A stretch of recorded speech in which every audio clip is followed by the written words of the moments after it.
హీరోలు వాళ్ళ యాక్టింగ్ వరకు కాకుండా డైరెక్షన్ దాంట్లో కూడా ఇన్వాల్వ్ అయిపోయి కాస్ట్యూమ్ తెలిసిన వాళ్ళు అవ్వచ్చు మేడం, తెలిసిన వాళ్ళు వాటి వల్ల కూడా కొంత డిస్టర్బెన్స్ అనేది 100% ఉంది. డైరెక్టర్ ఒక వ్యూలో ఉంటాడు, నేను ఇలా తీయాలి దీన్ని అని చెప్పని. ఎప్పుడైతే వీళ్ళు ఇన్వాల్వ్ అయిపోతారో వీళ్ళ వ్యూస్ కొంత దెబ్బతినే అవకాశం ఉంటుంది కదా అక్కడ. ఉందండి. పైగా ఏంటంటే ఒక సినిమా మన నిర్ణయంతో ఫ్లాప్ అయిపోయింది అని ఆలోచించుకొని దాన్ని ఫుల్ స్టాప్ పెట్టుకుంటే ఓకే. 5-6 సినిమాలు కూడా హీరోల నిర్ణయాలతో హీరో సినిమాలు ఫ్లాప్ అయినా కూడా వాడు మారట్లా. ప్రొడ్యూసర్ నాశనం అయిపోతున్నారు, వీడు మారట్లా, డైరెక్టర్ కూడా మాట్లాడే అవకాశం లేదు, లేకుండా పోతుంది. సో ఇలాంటివి తెలుసుకోవట్లా హీరోలు. నా నిర్ణయాల వల్ల కదా సబ్జెక్ట్ సెలెక్ట్ చేస్తుంది, నా నిర్ణయాల వల్ల ఈ ప్రొడ్యూసర్ పాడైపోయాడు అనే మానవత్వం నశిస్తుంది ఈ హీరోల్లో.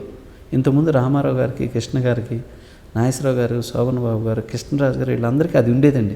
ఈ సినిమా తీసి దెబ్బతిన్నాడే, ఏమంటే మీరు దెబ్బతిన్నారు, నెక్స్ట్ జాగ్రత్త చేసుకోండి, ఈ కంట్రోల్ చేసుకోండి, ఇక్కడ మిస్టేక్ చేసాం మనం చేద్దామని వాళ్ళు చేసేవాళ్ళు. అందుకే వాళ్ళు ఒక నిర్మాతతో 5 సినిమాలు 10 సినిమాలు చేశారు.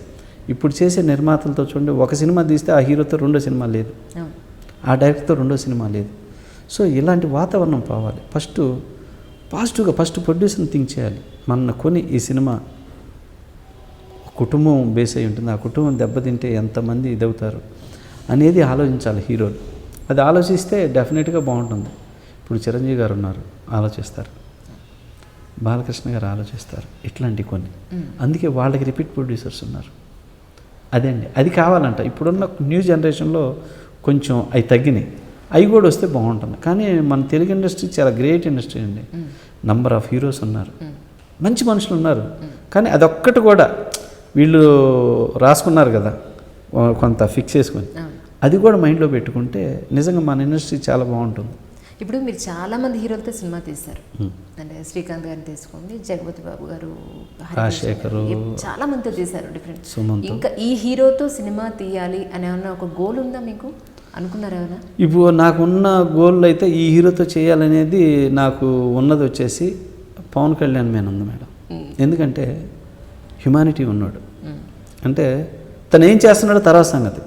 ఫస్ట్ ఒకళ్ళ పట్ల స్పందిస్తున్నాడు, ఒక విషయం పట్ల స్పందిస్తున్నాడు, అది నచ్చిద్దండి. గోడ మీద పిల్లిలాగా ఉంటుందా ఏ విషయంలో ఖచ్చితంగా. ఇలా కొంతమంది సీఎంలు కూడా గోడ మీద పిల్లిలా ఉంటున్నారు, ఎమ్మెల్యేలు ఉంటున్నారు, ఎంపీలు ఉంటున్నారు. పవన్ కళ్యాణ్ ఏంటంటే గోడ మీద పిల్లిలాగా లేడు. వన్ సైడ్ నా నిర్ణయం ఇది, ఇక్కడ మీరు తప్పు చేశారు, ఎస్ నేను తప్పని ప్రశ్నిస్తా, వీళ్ళకి అన్యాయం చేశారు, ఇది అన్యాయం అని ప్రశ్నిస్తా అనే తనలో నచ్చే గుణం అదండి ఈ హీరోలు. ఎందుకంటే ఒక క్వాలిటీ ఉన్న వ్యక్తి బాగుండాలని కోరుకోవాలి, అలాంటి వాళ్ళతో మనం వెళ్ళాలని కోరుకోవచ్చు. ఎందుకంటే మనం ఇవాళ మనిషి ఎన్ని రోజులు బతుకుతాడు మేడం, 60 సంవత్సరాలు 70 సంవత్సరాలు, అందులో సగం లైఫ్ కూడా అయిపోయింది, ఇంకా మ్యాక్సిమం 20 సంవత్సరాలు. 20 సంవత్సరాల్లో కూడా సేవ చేయాలని వచ్చినప్పుడు అబద్ధాలతో బతకటం ఎందుకు, చక్కగా బతకవచ్చు పవన్ కళ్యాణ్ లాగా. సో అందుకని ఆ హీరో అంటే ముందు ఏ విషయం పట్ల పని మనిషిని కూడా గౌరవంగా మాట్లాడతారు పవన్ కళ్యాణ్.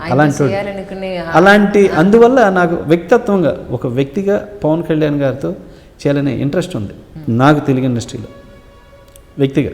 ఇంకా మిగతా వాళ్ళతో చేయాలి అనే అంత ఇంట్రెస్ట్ లేకపోయినా కమర్షియల్ హీరో యాజ్ ఏ డైరెక్టర్గా అందరితో చేస్తా, అందరితో మంచి రిలేషన్స్ ఉన్నాయి. కానీ ఏంటంటే అతనిలో ఆ హ్యుమానిటీ ఉంది కాబట్టి ఇలా తెలుగు ఇండస్ట్రీలో కూడా అతను నెంబర్ 1 హీరో అయ్యాడు. అది కళాం తల్లి ఆశీర్వదించింది అటువంటి వాడిని, విలువలు ఉన్న హీరో పవన్ కళ్యాణ్. అందుకనే నాకు అతనితో చేయాలనేది. ఐ డ్రీమ్కి సబ్స్క్రైబ్ చేయండి.